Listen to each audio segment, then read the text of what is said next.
बुलबुल को दिया ना लव परवाना को जलना गम हमको दिया सबसे जो मुश्किल नजर आया गम हमको दिया सबसे जो मुश्किल नजर आया माँ शाखे दरख्ती में पुरदमी व ये तौहीद माँ शाखे दरख्ती में पुरदमी व ये तौहीद बर्रा गुज़रे संगे ज़नद आरे नदारी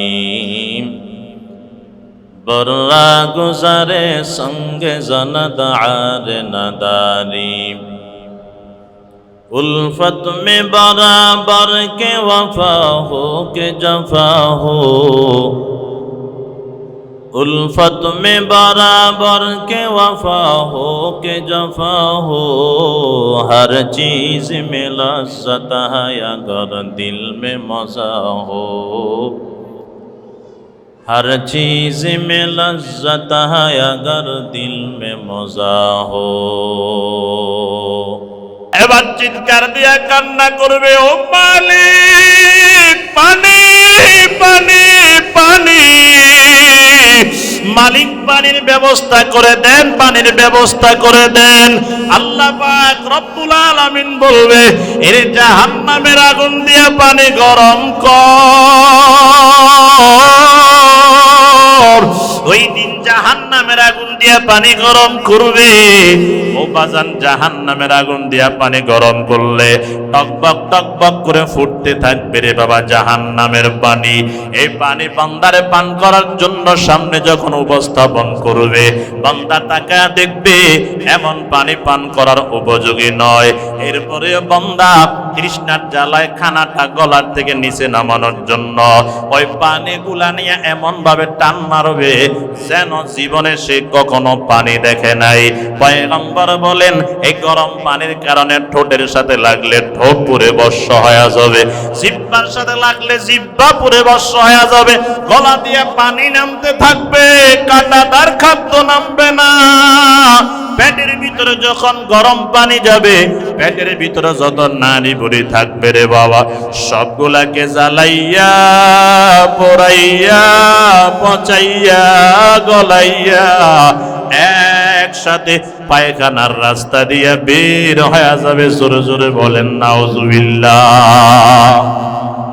মুসলমান আমার বাবা ওই জাহান্নামের আগুন সহ্য করার মতো শক্তি আছে কথা কয় না আছে রে বাবা এদিকে তাকান কথা শুরু থেকে আবার আমি সংক্ষেপে শেষ করতেছি বাবা বান্দার উপর বলা মুসিবত আসার রোগ ব্যাধি আসার বিপদ আসার কারণ কয়টা মাইয়াহদিহিল্লাহু ফালা মুদিল্লা লাহু ওয়া মান ইউদ্লিলহু ফালা হাদিয়া লাহু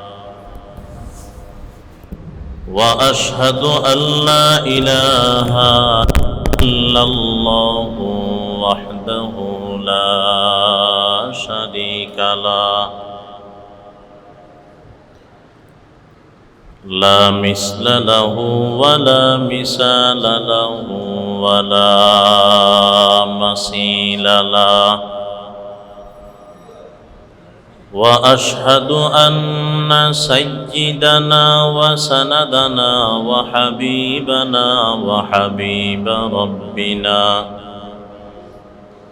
وطبيبنا وطبيب قلوبنا ومولانا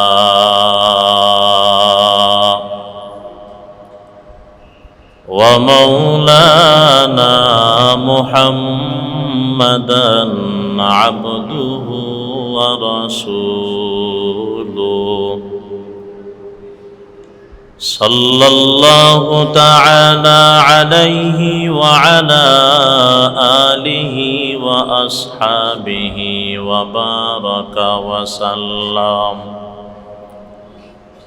وبارك وسلم تسليما كثيرا كثيرا أما بعد فأعوذ بالله من الشيطان الرجيم. بسم الله الرحمن الرحيم.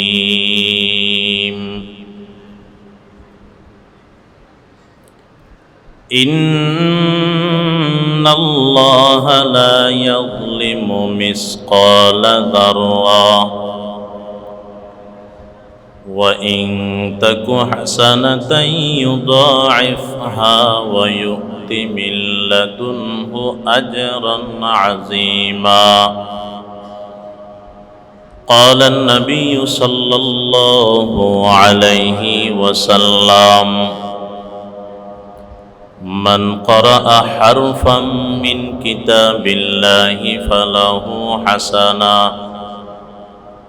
والحسنة بعشر أمثالها أو كما قال النبي عليه الصلاة والسلام. صدق الله مولانا العظيم وصدق رسوله النبي الأمي الكريم ونحن على ذلك من الشاهدين والشاكرين والحمد لله رب العالمين.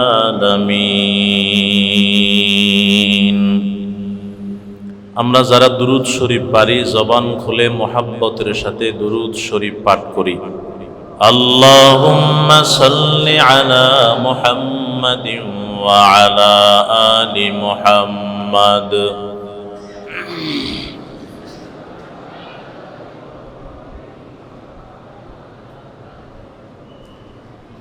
إنك حميد مجيد.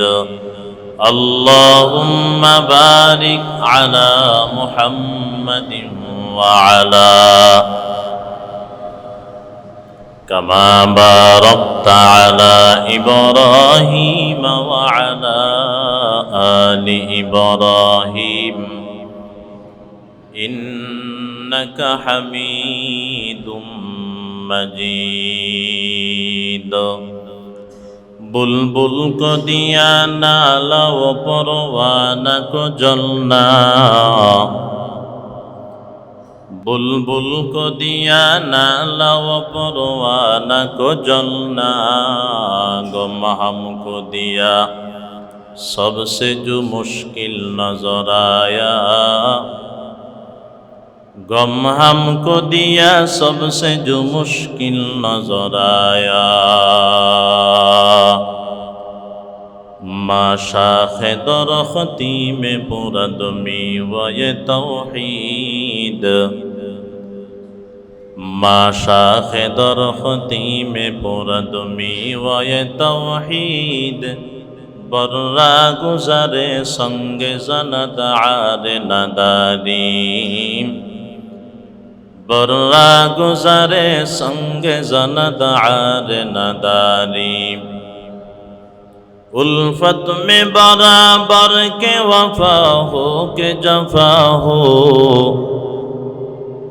उल्फत में बराबर के वफा हो के जफा हो, हर चीज़ में लज़्ज़त है अगर दिल में मज़ा हो, हर चीज़ में लज़्ज़त है अगर दिल में मज़ा हो। আলহামদুলিল্লাহ। দয়াময় রব্বুল আলামিনের দরবারে অসংখ্য অগণিত শুকর যে মালিক আমাদেরকে দয়া মায়া মোহাব্বত করে জামিয়া কারিমিয়া আরাবিয়া ফেনীর উদ্যোগে বার্ষিক ওয়াজ মাহফিলে আসার বসার কিছু কথা বলার ও শ্রবণ করার যে মালিক তৌফিক দান করেছেন, প্রথমে ওই মালিকের দরবারে একে নয় সকলে মিলে উচ্চ আওয়াজে কালিমাতুশ শুকর আদায় করি। সকলে জবান খুলে পড়ি আলহামদুলিল্লাহ। লক্ষ কোটি দরুদ ও সালাম বিশ্ব মানবতার কান্ডারি মুক্তির দিশারি জনাবে মুহাম্মাদুর রাসূলুল্লাহ সাল্লাল্লাহু আলাইহি ওয়াসাল্লামের উপর। সম্মানিত হাজিরিন, আমরা সেই বিকাল থেকে হযরত উলামায়ে কেরামের জবান থেকে দামি দামি কথা শুনে আসতেছিলাম। আজকের মাহফিলের প্রধান মেহমান হযরত কুয়াকাটা হুজুর মাহফিলের মাদ্রাসার প্রায় কাছাকাছি চলে এসেছেন। যথাসময়ে উনি আপনাদের সামনে আসবেন ইনশাআল্লাহ। হযরতের আগে আমাদেরকে একটু কিছু কথা বলার জন্য সুযোগ দেওয়ায় মাদ্রাসা কর্তৃপক্ষকে আন্তরিকভাবে আমরা ধন্যবাদ জানাইতেছি। মাহফিলের আয়োজন যেভাবে করতেছিলেন মাদ্রাসা কর্তৃপক্ষ, তা আল্লাহ তাআলার হুকুম ওইভাবে না হওয়া, আল্লাহর হুকুম যেভাবে আমরা ওটার উপর সন্তুষ্ট। কথা বলেন ঠিক না বাবা? আল্লাহর হুকুমের উপর আমাদের কি থাকতে হবে? সন্তুষ্ট থাকতে হবে। আল্লাহ হয়তো আজকে এইভাবে মাহফিল করাটার ভিতরে খায়রিয়ত রাখছেন, এজন্য আজকে এভাবে মাহফিল হইতেছে। আমরা আসি দামি একটা ঘর, আল্লাহর ঘর, মসজিদে বসা। প্যান্ডেলে বসলে হয়তো এই ফ্যানের ব্যবস্থা হইতো না, গরম তো পড়তো। এমন জায়গায় আল্লাহ বসাইছেন, বাতাসের ব্যবস্থা করছেন, এবং দুনিয়াতে সবচাইতে দামি ঘরে আল্লাহ বসাইছেন।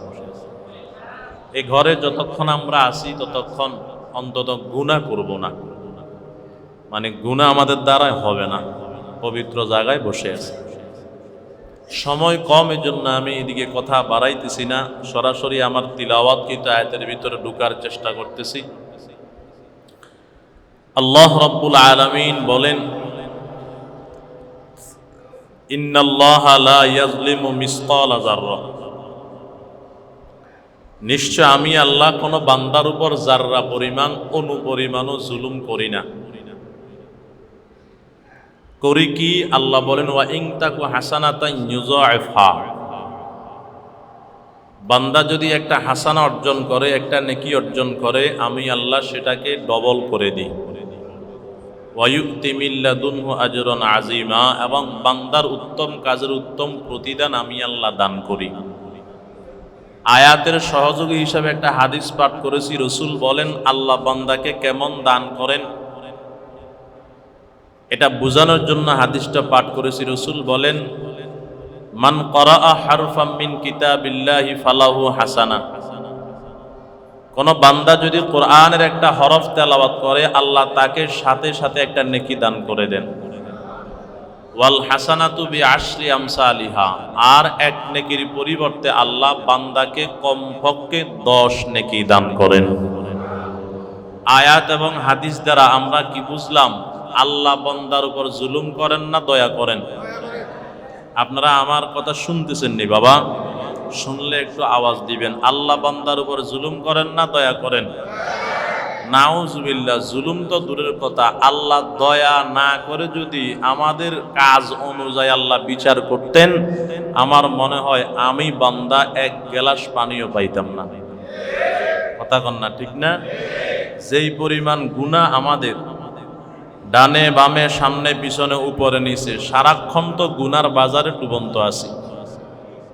একবারে আপনি কোথাও গেলেন না, বাজারেও গেলেন না, রাস্তায়ও গেলেন না, গুনার জায়গায় গেলেন না, ঘরে বসে থাকলেও আপনার মোবাইল মোবারকের মাধ্যমে তো গুনাহ হইতেছে। কথা কন না কেন? হয় না? আল্লাহ তাআলা বান্দার উপর দয়া না করে যদি বান্দার কর্মের উপর যদি আল্লাহ বিচার করত, তাহলে বান্দা এক কদম সামনে আগানোর সুযোগ পাইতো না। কথা কন ঠিক কিনা? তাহলে কি বুঝলাম? সবচাইতে বড় দয়ালু কে? হয় না? জোরে কন। মায়ের চাইতেও বড় দয়ালু কে? বাবার চাইতেও বড় দয়ালু কে? আল্লাহ। আল্লাহ সবচাইতে বড় দয়ালু। কত দয়ালু, এই দয়ার কথা আলোচনা করতে গেলে এদিকে লম্বা টাইম লাগবে, আমি সেদিকে গেলাম না। একটা কথা খেয়াল করেন, ছোট্ট একটা থিওরি বলতেছি, এটা খেয়াল করলে আলোচনা বুঝতে সহজ হবে। এই দুনিয়াতে কেউ যদি কাউকে কষ্ট দেয়, যে কষ্ট দেয় তাকে আমরা জালেম বলি, আর যে কষ্ট পায় তাকে আমরা মাজলুম বলি। কথা ঠিক নেই? একটু বুঝলে আওয়াজ দিবেন বাবা। যে কষ্ট দেয় তাকে আমরা কি বলি? আর যে কষ্ট পায় তাকে আমরা কি বলি? মাজলুম। তাহলে যে কষ্ট দেয় তাকে জালেম বলি, যে কষ্ট পায় তাকে মাজলুম বলি। এ ব্যাপারে আমরা একমত নি বাবা? এবার বুঝে থাকলে বলেন, এই 3.5 হাত বডি কে দিছে? সন্দেহ আছে মনে হয়, কন্যা যে কন্যা, এই 3.5 হাত বডি কে দিছে? 3.5 হাত বডির ভিতরে মাথা ব্যথা, কান ব্যথা, দাঁত ব্যথা, পেট ব্যথা, জ্বর, সর্দি, রোগ ব্যাধি, বলা মুসিবত, বলেন না আসে কি আসে না? যদি রোগ ব্যাধি হয় আপনারা কষ্ট পান না আরাম পান? কথা কই তৈব, কষ্ট না আরাম? এবার বলেন তো এই রোগ ব্যাধি কি দেয়? আরো জোরে কন। তাহলে আল্লাহ কষ্ট দেয়, আমরা কষ্ট পাই। আল্লাহ রোগ দেয়, রোগের মাধ্যমে আমরা কষ্ট পাই। সবাই কিন্তু স্বীকার করছেন রোগ দেয় আল্লাহ, আর রোগের মাধ্যমে কষ্ট পায়। তাহলে স্পষ্ট বোঝা গেল আল্লাহ রোগের মাধ্যমে কষ্ট দেন, আমরা কষ্ট পাই। একটু আগে কিন্তু বলছেন যে কষ্ট দেয় সে জালেম, যে কষ্ট পায় সে মাজলুম। তো কষ্ট তো আল্লাহ দিছে, কষ্ট আমরা পাইছি। একটু আগে যে বলছেন যে কষ্ট দেয় সে জালেম, তো আল্লাহ যে রোগ দিয়ে কষ্ট দিছে, নাউজুবিল্লাহ, আল্লাহ কি জালেম হয়ে গেল? আপনারা আমার কথা বুঝেননি বাবারা?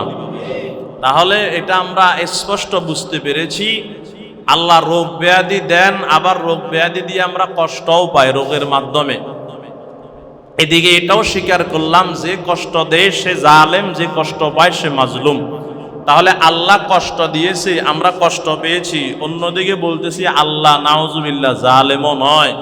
তাহলে বোঝা গেল আমাদেরকে রোগ ব্যাধি, কষ্ট, বলা মুসিবত দেওয়ার পিছনে কোনো না কোনো কারণ আছে।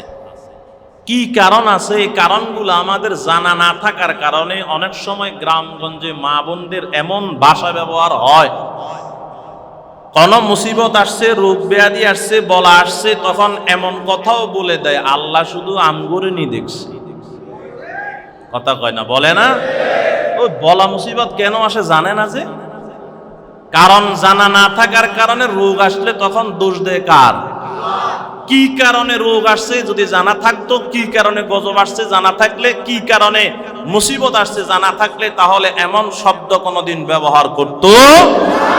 তাহলে আজকে আমরা সংক্ষেপে জানবো আল্লাহ রোগ ব্যাধি, বলা মুসিবত কেন দেন। রাজি আছি তো ইনশাআল্লাহ? সময় আছে আর সর্বোচ্চ 20 মিনিট, একটু খেয়াল করেন, আমি সংক্ষেপে আগানোর চেষ্টা করতেছি। রোগ ব্যাধি দেওয়ার, আল্লাহ বান্দাকে রোগ ব্যাধি দেওয়ার কারণ হলো 3টা। মুখস্থ করবেন বাবা জানেরা। কয়টা? 1 নাম্বার বান্দার গুনাহ। বলেন, বলা মুসিবত, রোগ ব্যাধি আসার কারণ কয়টা? 1 নাম্বার কি? মনে করছেন এটা আমার কথা? আল্লাহ বলেন, ওয়ামা আসাবাকুম মিন মুসিবাতিন ফাবিমা কাসাবাত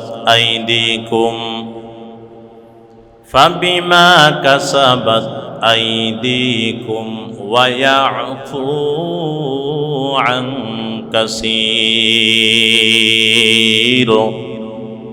আল্লাহ পাক বলেন, বান্দা, বলা মুসিবত থেকে যেগুলা তোমার কাছে আসে সেগুলা তোমার হাতের কামাই, তার মানে তোমার গুনাহ। বান্দা, বলা মুসিবত থেকে যেগুলা তোমার কাছে আসে সেগুলা তোমার হাতের কামাই, তার মানে তোমার গুনাহ। ভিন্ন আয়াতের ভিতরে আল্লাহ বলেন, জহারাল ফাসাদু ফিল বাররি ওয়াল বাহরি বিমা কাসাবাত আইদিন নাস লিয়ুযীকাহুম বা'দাল্লাযী আমিলু লাআল্লাহুম ইয়ারজিউন।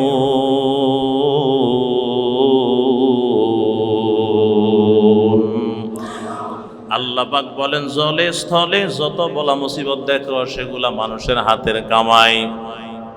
মানুষের হাতের কামাই তার বাণী বান্দা মানুষের গুনার কারণে আল্লাহ জলে স্থলে বলা মুসিবত দেন। এ মুসলমান আমার বাবা,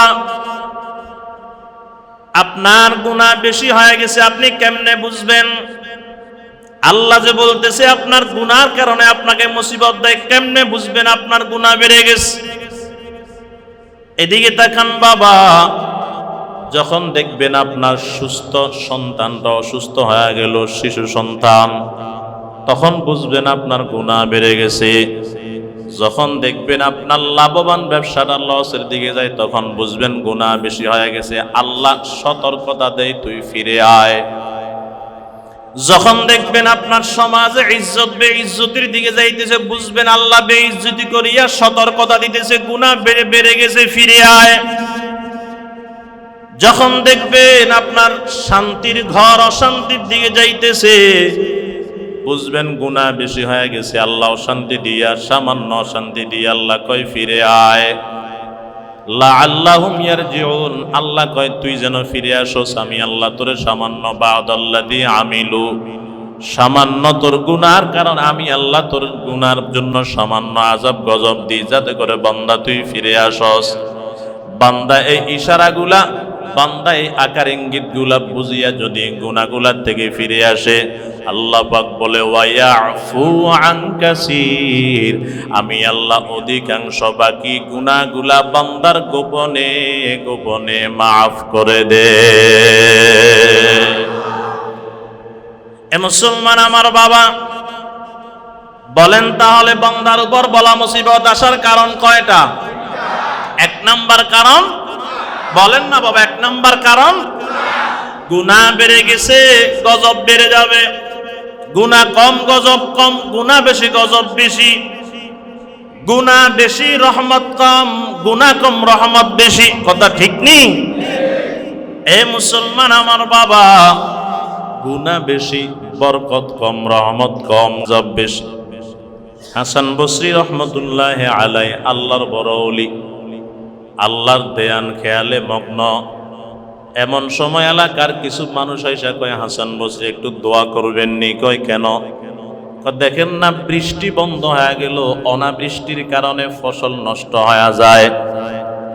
আপনার জবান তো বড় পবিত্র, দোয়া করলে আল্লাহ আপনার জবানের বরকতের কারণে বৃষ্টি দিতে পারেন। হাসান বসরি রহমতুল্লাহ আলাইহি দোয়া চানেওয়ালাদের মাথার তালুর থেকে পায়ের তালু পর্যন্ত কয়েকবার নজর দিলেন, কয়েকবার নজর দিলেন। নজর দিয়া কয়, ফাকুলতু আস্তাগফিরু রাব্বাকুম ইন্নাহু কানা গফফারা ইউরসিলিস সামাআ আলাইকুম মিদরারা। আল্লাহর বান্দা ডাক দিয়া কও, দোয়া চানেওয়ালা দোয়া করতে পারবো না, আমিও পারব।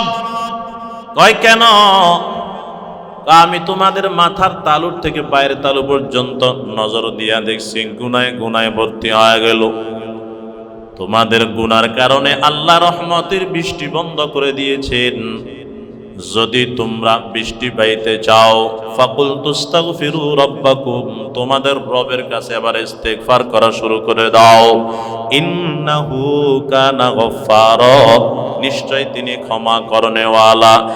আর যদি ইস্তেগফারের মাধ্যমে গুনাহগুলা ক্ষমা করাইতে পারো, আমি হাসান বসরি বড় আশাবাদী, আল্লাহ তাআলা তোমাদের ইস্তেগফারের বদৌলতে অতি দ্রুত রহমতের বৃষ্টি দান করবেন। জবান থাকলে বলেন সুবহানাল্লাহ। মুসলমান আমার বাবা, খেয়াল করেন, বান্দার উপর বলা মুসিবত আসার কারণ তিনটা। এক নাম্বার কারণ গুনাহ। এবার বুঝতে হবে বান্দা গুনাহ কেন করে। বান্দা গুনাহ করে চার কারণে। বলেন কয় কারণ? আপনাদের মনোযোগ নাই মনে এখানে বাবা, বলেন না গুনাহ করার কারণ কয়টা? এক নাম্বার, বান্দা যখন মনে করে আমাকে কেউ দেখে না, বান্দা যখন মনে করে আমাকে কেউ দেখে না, তখন বান্দা গুনাহ করে। বলেন তো এবার কেউ না দেখলেও দেখনেওয়ালা একজন আসেননি? বলেন বলেন কে কে? ওই দেখনেওয়ালা বলে, ইন্না রাব্বাকা লাবিল মিরসাদ, আল্লাহ কেমন দেখি? লাবিল মিরসাদের ব্যাখ্যাটা একটু তাকাইয়া দেখিয়েন। লাবিল মিরসাদের ব্যাখ্যা উলামায়ে কেরাম লেখেন, লাবিল মিরসাদ কাকে বলে? একটা মানুষ পাখি শিকার করার জন্য জঙ্গলায় চলে গেল। খেয়াল করেন বাবা জানেরা, যাইয়া দেখে ওই গাছের ডালে পাখিটা বসে আছে। এখন তীরটা ধরছে, নিক্ষেপ করবে পাখির দিকে। সারবে সারবে সারবে সারবে, সারার 1-1.5 মিনিট আগ থেকে পাখির দিকে একটা গভীর নজর দেয়। কথা কয় না? এরে বাজান, এমন একটা গভীর নজর দেয়। সারবে সারবে 2-4-5-10 সেকেন্ড আগ থেকে এমন গভীর নজর দেয়। এমন টাইমে যদি এই দিক থেকে কেউ ডাকে, তাকানোর সুযোগ নাই। এমন একটা গভীর নজর দিয়া পাখির দিকে তাকায় থাকে। লাবিল মিরসাদের ব্যাখ্যা উলামায়ে কেরাম বলেন, আমার মালিক 24টা ঘন্টার প্রত্যেকটা ঘন্টায় ঘন্টায়, প্রত্যেক ঘন্টার প্রত্যেকটা মিনিটে মিনিটে, প্রত্যেকটা মিনিটের প্রত্যেকটা সেকেন্ডে সেকেন্ডে, প্রত্যেক সেকেন্ডের প্রত্যেকটা মুহূর্তে মুহূর্তে এট এ টাইম একসাথে দুনিয়ার সব মানুষের দিকে পাখি শিকারী কর্নেওয়ালার চাইতে আর 1,00,000 গুণ বেশি নজর দিয়া মালিক তাকায়া থাকে। এরে মুসলমান আমার বাবা, পীর সাহেব সবক দিছে, সবক দিয়া কয়, ও মুরিদের দল, যাও তোমাদেরকে পরীক্ষা করব, একটু আমার কাছে আসো। আসছে, হাতের ভিতরে একটা মুরগি দিল, একটা ছুরি দিল, এমন জায়গায় জবে করবা কেউ যেন না দেখে। সবাই চলে গেল। সংক্ষেপে বলতেছি, খেয়াল করেন বাবা, কিছুক্ষণ পরে আসছে, দেখে ডান দিক থেকে সবার হাতে মুরগিগুলা জবাই করা। বলছে কেউ যেন না দেখে এমন জায়গায় জবাই করবা। কই জবাই করছো বাবা? কয় এমন জায়গায় জবাই করছি কেউ দেখে নাই, গর্তের ভিতরে ডুইকা। তুমি কোথায় জবাই করছো? আমি পার ওইটা জবাই করছি, কেউ দেখে না। আপনি বলছেন কেউ যেন না দেখে। আরেকজন আমি পানির নিচে ডুব দিয়ে জবাই করছি, একজন আমি ঘরের আন্দর রুমে গিয়ে জবাই করছি, একজন বলে আমি জঙ্গলের ভিতরে জবাই করছি। একবারে শেষ মাথায় সাদা সিধা একজন মুরিদ হাতের ভিতরে মুরগিটা জবাই না করিয়া জিন্দা অবস্থায় দাঁড়ায়া রইল। জীবিত মুরগি নিয়ে দাঁড়ায়া রইল। বাবা তুমি জবাই করলা না কেন? হুজুর জবাই করার জন্য বহু চেষ্টা করছি, আমি জবাই করতে পারি নাই। কেন পারো নাই? বলছিলেন আপনি কেউ যেন না দেখে এমন জায়গায় জবাই করার জন্য। আপনার শর্ত পূরণ করার জন্য গর্তের ভিতরে ঢুকলাম, জবাই করার জন্য পারি নাই, দৌড় দিয়া বের হয়ে গেলাম। পানির নিচে ডুব দিলাম, পারি নাই, উঠিয়া গেলাম। ঘরের ভিতরে ঢুকিয়ে জবাই করতে চাইছি, পারি নাই, বের হয়ে গেলাম। জঙ্গলের ভিতরে ঢুকিয়ে জবাই করতে চাইছি, পারি নাই, বের হয়ে গেলাম। কয় কেন পারো নাই? কে তোমারে বাধা দিল? কয় হুজুর আপনি বলছেন এমন জায়গায় জবাই করার জন্য কেউ যেন না দেখে। আমি যখন ছুরিটা মুরগির গলায় চালাইতে যাই, তখন আমার মন বলে, রে মন, আমার মন বলে, ও আব্দুল্লাহ, ও আব্দুর রহমান, তোর পীর সাহেব বলছে এমন জায়গায় জবে করার জন্য কেউ যেন না দেখে। আমার মন কয় দুনিয়ার আমার মা বাবা ভাই বোন আত্মীয় স্বজন তো দেখলো না, আমি যে মুরগির গলায় ছুরিটা চালাইতেছি আমার মালিক আমার দিকে তাকায় রইছে। এরে মুসলমান আমার বাবা, বলেন না তাহলে কেউ দেখে না? কে দেখে?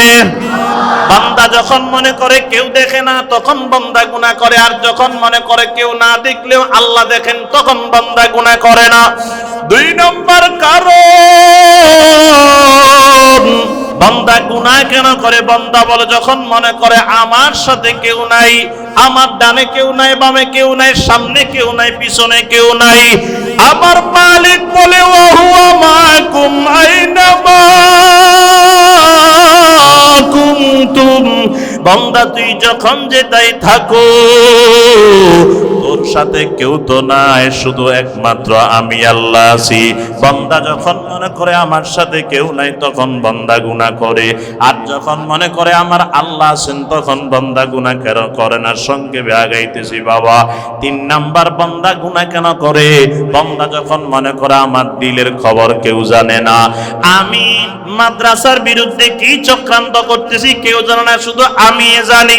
এই কথা যখন বান্দা মনে করে তখন মাদ্রাসার বিরুদ্ধে গোপনে গোপনে ষড়যন্ত্র করে।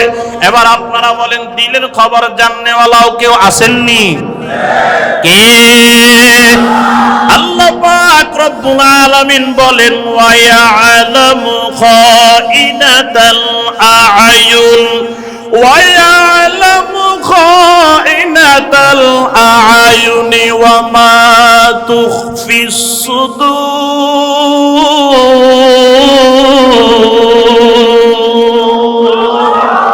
আল্লাহ পাক বলে, বান্দা তোর হাতের খেয়ানত, পায়ের খেয়ানত, অঙ্গ প্রত্যঙ্গ সব কিছুর খেয়ানত আমি আল্লাহ জানি তো জানি। ও বান্দা, ওয়ামা তুখফিস সুদূর, তুই দিলে দিলে কি কল্পনা জল্পনা কর, দুনিয়ার কেউ দেখে না, একমাত্র আমি আল্লাহ জানি। সুবহানাল্লাহ পড়বেন না? মুসলমান আমার বাবা গেল কয় কারণ? 3 কারণ। কারণ ছিল কয়টা? 3 নম্বর কারণ চলে গেল। 4 নম্বর কারণ খেয়াল করেন বাজান, কথার শেষ দিকে আমি চলে যাইতেছি। বান্দা গুনাহ করার কারণ হলো 4টা। 4 নম্বর কারণ কি? বলে 4 নম্বর কারণ, বান্দা যখন মনে করে আমারে কেউ কিছু করতে পারবে না। এদিকে তাকান, আমি আগে আব্বার ছোট সন্তান ছিলাম, অন্যায় করলে মারতো, এখন তো কেউ কিছু করতে পারবে না, বড় হয়ে গেলাম। এক সময় সাধারণ মানুষ ছিলাম, অন্যায় করলে মারতো, এখন তো নেতা হয়ে গেলাম, কেউ কিছু করতে পারবে না। এক সময় টাকা পয়সা ছিল না, এখন তো অনেক টাকার মালিক হয়ে গেলাম, কেউ কিছু করতে পারবে না।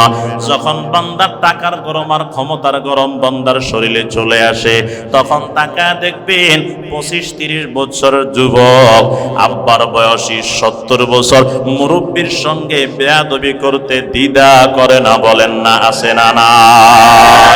বান্দা যখন মনে করে আমারে কেউ কিছু করতে পারবে না, তখন বান্দা বেয়াদবি করে। এবার বলেন না, কেউ কিছু করতে পারুক আর না পারুক, করনেওয়ালা একজন আসেননি? বলেন বলেন কে? ওই করনেওয়ালা বলে, ইন্না বাতুশা রাব্বিকা লাশাদীদ। আমি আল্লাহর ধরা এত শক্ত ধরা, আমি আল্লাহ যাকে ধরছি আমার ধরার থেকে বাঁচতে পারে নাই। ও নেতা, তুই কি নেতা হইছ? তোর চাইতে লক্ষ লক্ষ গুণ বেশি ক্ষমতাওয়ালা নমরুদ আল্লাহর সঙ্গে টিকে নাই, ফেরাউন টিকতে পারে নাই। এর নমরুদ ক্ষমতা পাইয়া আল্লাহর সঙ্গে যুদ্ধ করার জন্য প্রস্তুত হয়েছিল।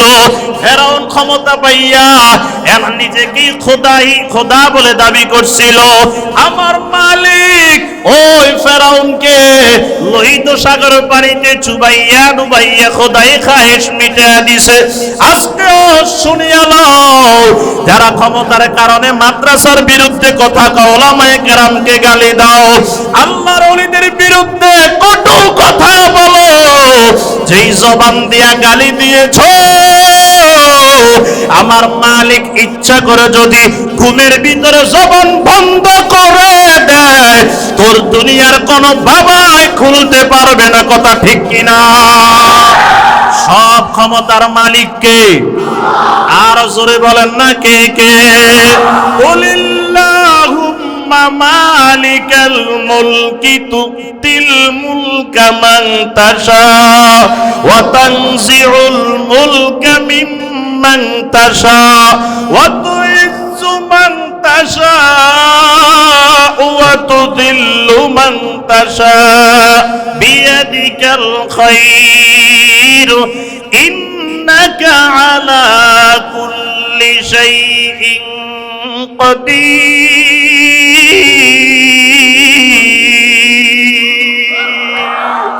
মুসলমান আমার বাবা, এই জন্য ক্ষমতা দেখায় কোনো লাভ নাই, সব ক্ষমতার মালিক কে? বলছিলাম বাবা, বান্দার উপর বলা মুসিবত আসার কারণ কয়টা? 4টা বুঝি। কয়টা রে বাবা? 1 নাম্বার, গুনাহ করে কয় কারণে? এদিকে তাকান বাবা, 1 নাম্বার কারণ গুনাহ, 1 নাম্বার কারণ বান্দার উপর বলা মুসিবত আসার 1 নাম্বার কারণ গুনাহ। গুনাহ করে 4 কারণে। এই 4 কারণে যে কোনো কারণে বান্দা গুনাহ করুক, গুনাহগার বান্দার বিরুদ্ধে হাসর ময়দানে মামলাও হবে 4টা। বলেন না কয়টা? 1 নাম্বার মামলা, বলবো না, বিরক্ত হইতেছেন আপনারা। হুজুর আসবে, হুজুরের টাইমে চলে আসবে। এদিকে তাকাইলেও হুজুরের টাইমে আসবে, না তাকাইলেও ওই টাইমে আসবে। কারণ আপনারা যদি বারবার তাকান হুজুর কি চলিয়ে বলি, টাইমের আগে আসবে। টাইমের আগে যতবার তাকান হুজুর আসবে না, টাইম হলে টাইম মতো আসবে। সুতরাং ওদিকে তাকা এখন কোনো লাভ, বিরক্ত হইলে কম। বলেন তাহলে বলা মুসিবত আসার কারণ কয়টা? তিনটা। এক নাম্বার কারণ, গুনাহ করে কয় কারণে? চার কারণে। যেই কোনো কারণে গুনাহ করুক, বান্দার বিরুদ্ধে হাসর ময়দানে সাক্ষীও হবে কয়টা? কথা কয় না, কয়টা বাবা? এক নাম্বার, হাসর ময়দানে যখন বান্দা গুনার বোঝা নিয়ে হাজির হবে, আল্লাহ পাক রব্বুল আলামিন বলবে, আব্দুর রহমান ও আব্দুল্লাহ গুনাহ নিয়ে আসছো। বলবেন না মালিক, আমি তো কোনো গুনাহ করি নাই। বলেন না আল্লাহ জানেনি? জানে। বলবে আল্লাহ আমি কোনো গুনাহ করি নাই। আল্লাহ বলবে কি বলতেছো গুনাহ করো নাই? তোমার বিরুদ্ধে তো বড় বড় সাক্ষ্য দেখা যাইতেছে। বলবে কি সাক্ষ্য হাজির করেন? এক নাম্বার, আল্লাহ পাক রব্বুল আলামিন বলবে ফেরেশতা বান্দার বিরুদ্ধে আমলনামার বইটা হাজির করো। আমলনামার বই বান্দার বিরুদ্ধে হাজির করবে। আল্লাহ পাক বলবে ও ফেরেশতা, এই বান্দার আমলনামার বইটা বান্দার ডান হাতে দিও না, বাম হাতে দাও। শুধু বাম হাতে দিও না, এই বান্দার আমলনামাটা বান্দার পিছনে দাও, বাম হাতটা পিছনে নিয়ে যাও। বলবে আল্লাহ বাম হাত বান্দার পিছনে কেমনে আবার নিব? আল্লাহ বলবেন বুকের মাঝখান দিয়ে একটা ছিদ্র কর। বুকের মাঝখান দিয়ে ছিদ্র করিয়া বাম হাতটা ঢুকাইয়া দিয়া পিছনে টান দিয়া বের করবে। আল্লাহ পাক বলবে আবার আমলনামার বইটা বান্দার বাম হাতের ভিতরে দিয়া দাও। পিছনে বাম হাতের ভিতরে আমলনামার বইটা দিবে। আল্লাহ পাক বলবে বলো এবার পড়ার জন্য। বলবে আল্লাহ পড়বে কেমনে? আমলনামার বই তো পিছনে, বান্দার চোখ দুইটা সামনে। আল্লাহ পাক বলবে চোখ দুইটাও পিছনে ঘুরাইয়া দাও। বলবে আল্লাহ চোখ দুইটা পিছনে কেমনে ঘুরাইয়া দিব? আল্লাহ পাক বলবে মাথাটারে দরিয়া এমন ভাবে একটা মোচড় মার, চোখ দুইটা যেন বান্দার পিছনে ঘুরিয়া যায়। ফেরেশতারা তো তারা বলতেই দেরি, কাজ করতে দেরি করবে না। বান্দার মাথাটারে দরিয়া এমন ভাবে একটা মোচড় মারবে গো, চোখ দুইটা বান্দার পিছনে চলে যাবে। এবার হাতের ভিতরে আমলনামার বইটা নিয়া পৃষ্ঠাগুলা উল্টাইতে থাকবে, উল্টাইতে থাকবে। আর পড়বে বাবুজি আল কিতাবু ফাতারাল মুজরিমিনা মুশফিকিনা মিম্মা ফি ওয়া ইয়াকুলুনা ইয়া ওয়াইলাতানা মা লিহাযাল কিতাব লা ইউগাদিরু সাগীরাতান ওয়ালা কাবীরাতান ইল্লা আহসাহা। ও আল্লাহ কি আমলনামার বই দিলেন, ছোট থেকে ছোট, বড় থেকে বড় কোনো গুনাহ লেখা বাদ দেয় নাই। আল্লাহ গো এই আমলনামার বইটা আমার না। আল্লাহ বলবে তোর। বলবেন না আমার না। আল্লাহ বলবে তোর। বলবেন না আমার না। আল্লাহ বলবে বাদ দিলাম। এক নম্বর আমলনামার বই বাদ দিয়ে দিলাম, তুই মানলি না। ও ফেরেশতা দুই নম্বর সাক্ষ্য বান্দার বিরুদ্ধে হাজির কর। দুই নম্বর সাক্ষ্য বান্দার বিরুদ্ধে হাজির করবে। দুই নম্বর সাক্ষ্য কি হবে? আল্লাহ পাক বলবে যে জমিনের উপর দাঁড়াইয়া গুনাহ করেছে, শুইয়া গুনাহ করেছে, দৌড়াইয়া গুনাহ করেছে, ওই জমিনের ভূখণ্ডটা আজকে বান্দার সামনে হাজির কর। ইয়াউমা তুহাদ্দিসু আখবারাহা বিআন্না রাব্বাকা আওহা লাহা। ওই দিন জমিন ফটফট ফটফট করে বলিয়া দিবে, তুই আর আমার উপর দাঁড়াইয়া মিথ্যা কথা বলছিলি, তুই আর আমার উপর দাঁড়াইয়া গীবত শিকায়ত করছিলি। আমি জমিনের উপর বৈশা উলামায়ে কেরাম আল্লাহর ওলিদেরকে তুই গালি দিয়েছিলি, আজকে আমি তোর বিরুদ্ধে সাক্ষ্য দিলাম। ওই দিন জমিনের সাক্ষ্য মানবে না। বলবেন না আমি এটা মানি না। আল্লাহ পাক বলবে তিন নাম্বার সাক্ষ্য হাজির কর। সংক্ষেপে বলতেছি বাবা, খেয়াল করেন। তিন নাম্বার সাক্ষ্য কি হবে? আল্লাহ পাক তাও কোরআনের ভিতরে বলে দিয়েছেন। আল্লাহ পাক বলে কিরামান কাতিবিন ইয়ালামুনা মা তাফআলুন। দুই কাঁধে দুইজন লেখনেওয়ালা আছে না না? এদেরকে আমরা বলি কিরামান কাতিবিন। কিরামান কাতিবিন মানে, কিরামান মানে সম্মানিত, কাতিবিন মানে লিখনেওয়ালা। লেখনেওয়ালা সম্মানিত দুইজন ফেরেশতা আমাদের দুই কাঁধে আছে। পয়গম্বর বলেন ডান কাঁধের ফেরেশতা তাকায়া রইছে, এই বলল পুকুরের কোন আল্লাহর বান্দা একটা নেকের কাজ করে কিনা লেখার জন্য প্রস্তুত, খেয়াল করেন বাবা। আর বাম কাঁধের ফেরেশতা বান্দার গুনাহ লেখার জন্য প্রস্তুত। এদিকে তাকান আমার বাবারা, যখন পয়গম্বর বলে যখন বান্দা গুনাহ করেই ফেলে, ডান কাঁধের ফেরেশতার দিকে তাকায় আর বলে আআতু, আমি কি বান্দার গুনাহটা লিখবো? ডান কাঁধের ফেরেশতা কয় লা লা ওয়ান্তাজির সাআ, এখনো লিখিও না, একটু অপেক্ষা করো। কতক্ষণ অপেক্ষা করবে? কেউ বলে 6 ঘন্টা, কেউ বলে 16 ঘন্টা। আল্লাহর পয়গম্বর বলেন এই সময়টা অপেক্ষা করবে কেন জানোনি? এই বান্দা যদি 6 ঘন্টা কিংবা 16 ঘন্টার ভিতরে বান্দার গুনার উপর একটু লজ্জিত হইতে পারে, বাম কাঁধের ফেরেশতা গুনাহ লেখার আগে আগে আমার আল্লাহ বান্দার গুনাহগুলা মাফ করিয়া দেয়। আর ডান কাঁধের ফেরেশতা তাকায় রইছে, বান্দা নেকের কাজ করেনি।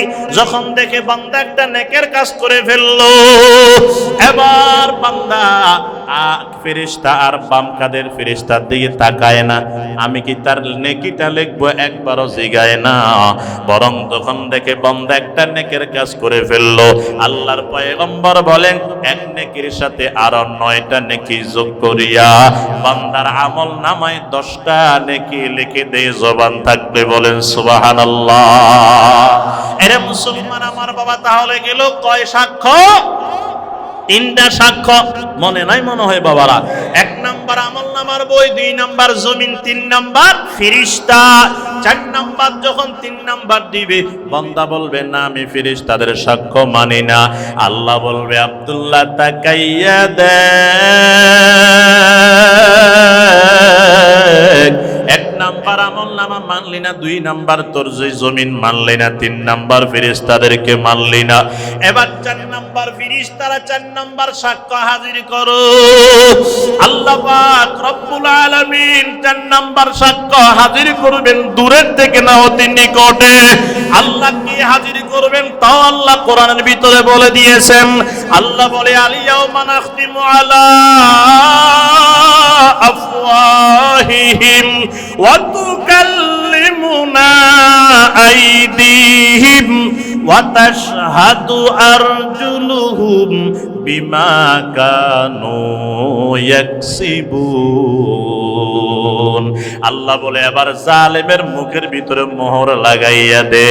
হাত বল তুই তোরে দিয়ে জালেম কি করছে? ও আল্লাহর বান্দারা, আজকে হাতে একটু ব্যথা পাইলে কত ঔষধ সেবন করেন ভালো হওয়ার জন্য, পায়ে যদি কোনো আঘাত পান ঔষধ ব্যবহার করেন ভালো হওয়ার জন্য। আপনার এত কাছের হাত কাছের পা হাসর ময়দানে বলিয়া দিবে, হাত কথা বলা শুরু করবে, বলবে আল্লাহ আমারে দিয়া এই জালেম এই গুনাহ করেছে, আল্লাহ আমারে দিয়া এই জালেম পা দিয়া এই গুনাহ করেছে। যখন বান্দার এই আমল নামা যখন বাজানা হাতে বলিয়া দিবে, আল্লাহ বলবে বল আর সাক্ষ্য দরকার আসেনি। এবার বান্দা তো আর কোনো কথা বলতে পারবে না। আল্লাহ পাক রব্বুল আলামিন গুনাহগারকে এবার ফেরেশতাদেরকে হুকুম দিবে, যা এই ফেরেশতা এই জালেমকে এবার জাহান্নামের দিকে নিয়ে যা। ইউরাফুল মুজরিমুনা বিসীমাহুম ফায়ুখাযু বিন-নাওয়াসি ওয়াল আকদাম। আল্লাহ বলবে এর কপাল এবং পাউডারে মজবুত করে বাঁধো, এই কপাল এবং পাউডারে মজবুত করে বাঁধিয়া রে বাবা। ইউরাফুল মুজরিমুনা বিসীমাহুম ফায়ুখাযু বিন-নাওয়াসি ওয়াল আকদাম। কপাল এবং পাউডারে বাঁধলে ফুটবলের মতো গোল হয়ে যাবে রে বাবা। বলে গোল বানায়া কি একদিকে ফালায়া রাখবেন? বলে না না, একদিকে ফালায়া রাখবেন না। আল্লাহ বলে খুযুহু ফাগুল্লু সুম্মাল জাহিম সাল্লু। আল্লাহ বলবে ধরিয়া হাতে পায়ে জাহান্নামের শিকল লাগা, লাগাইয়া ওয়াসিকাল্লাযীনা কাফারু ইলা জাহান্নামা যুমারা, এবার জাহান্নামের দিকে নিয়ে যাও। জাহান্নামের দিকে নিয়ে কে একদিকে ফালায়া রাখবেন? বলে না না, একটা লাথি মারিয়া জাহান্নামের তলদেশে ফালায়া দিবে রে বাবা। ওই জাহান্নামের ভিতরে বান্দা পড়িয়া এবার চিৎকার দিয়া মালিকের দরবারে কান্না করবে, ও মালিক, জাহান্নামের ভিতরে দিয়েছেন ক্ষুধার জ্বালাই তো বাঁচি না গো আল্লাহ, আল্লাহ খানার ব্যবস্থা করিয়া দেন। আল্লাহ পাক রব্বুল আলামিন বলবেন, ও ফেরেশতার দল, এই জালেমের জন্য খানার ব্যবস্থা করো। পয়গম্বর হাদিসের ভিতরে বলেন, জাহান্নামীদের খানার ভিতরে তিনটা জিনিস থাকবে। এক নাম্বার বিষ থাকবে, দুই নাম্বার কাঁটা থাকবে, তিন নাম্বার মারাত্মক দুর্গন্ধ হবে রে বাবা। এই কাঁটাক্ত বিষাক্ত দুর্গন্ধওয়ালা খানা বান্দার সামনে হাজির করে দিবে। বান্দা তাকায় দেখবে খানা খাওয়ার উপযোগী নয়, তারপরেও ক্ষুধার জ্বালায় মুখের ভিতরে দিয়া দিবে। এই গুনাহগারের দল, ও বেনামাজির দল, ও দাড়ি কামানেওয়ালার দল, ও উলামায়ে কেরামের সঙ্গে দুশমনি রাখনেওয়ালার দল, শুনিয়া লও, ওই দিন খানা যখন দিবে বান্দা খাইতে পারবে না, তারপরেও মুখের ভিতরে দিয়া দিবে। এর বাজান কাঁটাদার খাদ্য যখন মুখের ভিতরে দিবে, এই কাঁটাগুলা যাইয়া গলার ভিতরে এমন ভাবে আটকিয়া যাবে, চেষ্টা করবে খানা নিচের দিকে নামাইতে, খানা নামবে না, চেষ্টা করবে মুখ দিয়া বের করার জন্য, খানা বের হবে না। এবার চিৎকার দিয়া কান্না করবে, ও মালিক, পানি পানি পানি, মালিক পানির ব্যবস্থা করে দেন, পানির ব্যবস্থা করে দেন। আল্লাহ পাক রব্বুল আলামিন বলবে, এর জাহান্নামের আগুন দিয়ে পানি গরম কর। ওই দিন জাহান্নামের আগুন দিয়া পানি গরম করবে। ও বাজান, জাহান্নামের আগুন দিয়া পানি গরম করলে টকবক টকবক করে ফুটতে থাকবে রে বাবা জাহান্নামের পানি। এই পানি বান্দারে পান করার জন্য সামনে যখন উপস্থাপন করবে, বান্দা তাকায়া দেখবে এমন পানি পান করার উপযোগী নয়। এরপরে বান্দা তৃষ্ণার জ্বালায় খানাটা গলার থেকে নিচে নামানোর জন্য ওই পানিগুলা নিয়ে এমন ভাবে টান মারবে যেন জীবনে সে কখনো পানি দেখে নাই। পয়গম্বর বলেন, এই গরম পানির কারণে ঠোঁটের সাথে লাগলে ঠোঁট পুরে বর্ষ হয়ে যাবে, জিহ্বার সাথে লাগলে জিহ্বা পুরে বর্ষ হয়ে যাবে, গলা দিয়ে পানি নামতে থাকবে, কাঁটাদার খাদ্য নামবে না। পেটের ভিতরে যখন গরম পানি যাবে, পেটের ভিতরে যত নারী বুড়ি থাকবে রে বাবা, সবগুলাকে জ্বালাইয়া পোড়াইয়া পচাইয়া গলাইয়া একসাথে পায়খানার রাস্তা দিয়ে বের হয়ে যাবে। জোরে জোরে বলেন নাউজুবিল্লাহ। মুসলমান আমার বাবা, ওই জাহান্নামের আগুন সহ্য করার মতো শক্তি আছে? কথা কয় না, আছে রে বাবা। এদিকে তাকান, কথা শুরু থেকে আবার আমি সংক্ষেপে শেষ করতেছি বাবা। বান্দার উপর বলা মুসিবত আসার, রোগ ব্যাধি আসার, বিপদ আসার কারণ কয়টা? তিনটা। এক নম্বর কারণ গুনাহ। বান্দা গুনাহ করে চার কারণে। চার কারণে, যে কোনো কারণে বান্দা গুনাহ করুক, বান্দার বিরুদ্ধে হাসর ময়দানে সাক্ষী হবে চারটা। এবার বলেন, এই চারটা সাক্ষ্য থেকে বাঁচার দরকার আছে না না? বলেন না, আসেনি? ব্যাগ দিয়ে ওইদিকে তাকায় রয়েছে।